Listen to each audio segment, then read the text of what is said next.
Dukun terakhir dari Tomohon. Kota Tomohon dikenal dengan hawa sejuknya, bunga-bunganya yang indah, dan pemandangan Gunung Lokon yang megah. Tapi di balik keindahan itu, tersimpan kisah kelam dan penuh kekuatan gaib. Kisah tentang sang dukun terakhir yang menjadi penjaga batas antara dunia manusia dan dunia roh. Namanya tak pernah disebut dengan lantang, hanya dikenal sebagai Wale Maso, atau orang yang bisa melihat dua dunia. Ia bukan sekadar dukun, tapi penerus ilmu tua Minahasa yang nyaris punah. Ilmu tertua dari tanah Minahasa. Sebelum agama dan pemerintahan datang, para dukun Minahasa adalah penjaga keseimbangan. Mereka bukan hanya penyembuh, tapi juga peramal cuaca, pengendali angin, penenang roh gunung, dan penghubung dengan arwah leluhur.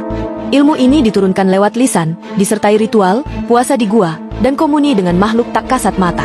Wale Maso disebut sebagai orang terakhir yang masih menguasai Lumimut Waleta, yakni susunan mantra, tumbuhan, dan ajian yang dipercaya bisa menutup jalan gaib, menjinakkan makhluk penjaga gunung, memindahkan hujan, dan mengikat roh jahat ke dalam benda.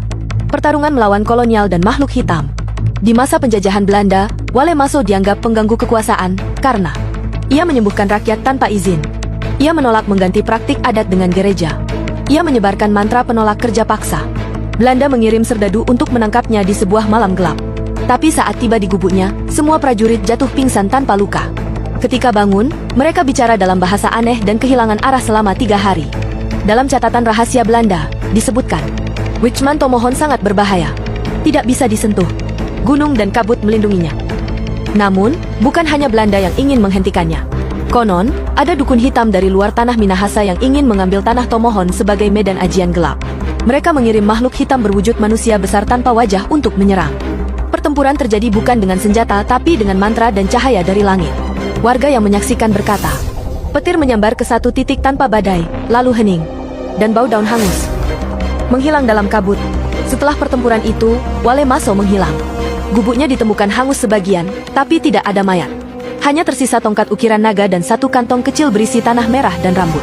Orang percaya, ia tidak mati, tapi masuk ke dunia antara, karena tugasnya belum selesai.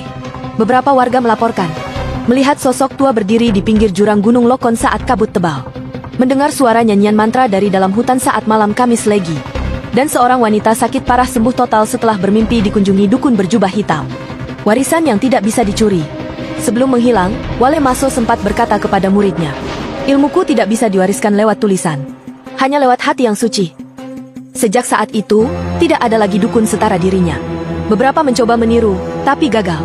Bahkan beberapa yang nekat menggali bekas gubuknya, hilang akal atau menjadi bisu.